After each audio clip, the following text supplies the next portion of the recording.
আমি মাদ্রাসা না আসলে আমি জানতে পারতাম না মাদ্রাসা কতটা ভালো। এখানে মাওলানা হয়, তার সাথে সাথে গ্র্যাজুয়েট কমপ্লিটও করা হয়। আজকের আমাদের 3টে আপা ফারেক হয়ে যাচ্ছে। আমি আজকে পর্দাতে আছি। সমস্ত মেয়েরা যেন হিজাবে পর্দায় থাকে। কত মেয়ে আজকাল মানে কত খারাপ জায়গা আছে, কিন্তু আল্লাহর লাখ লাখ শুকরিয়া যে আমি আজকে এই জায়গা আছি। আপনারা আপনাদের মেয়েদেরকে বেশি বেশি করে মাদ্রাসায় পাঠাবেন। পিছিয়ে পড়া মহিলাদের জন্য বিকল্প শিক্ষা ব্যবস্থা হুগলি জেলার ধনিয়াখালী থানার অন্তর্গত নালিতাজোল বালিকা মাদ্রাসা।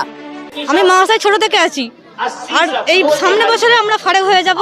3 জন ছাত্রী সফলতার সাথে উচ্চ মাধ্যমিক পাশ করার পাশাপাশি বুখারী শরীফ সম্পূর্ণ করেছে এবছর। আপনারাও আপনাদের সন্তানদেরকে মাদ্রাসায় পাঠাবেন, তারাও যেন আমাদের মতো একটা ভালো শিক্ষা নিতে পারে এখান থেকে, এবং তারাও যেন একটা ভালো সন্তান তৈরি হতে পারে। আপনারা সকলে আমাদের জন্য দোয়া করবেন এবং যারা দেখছেন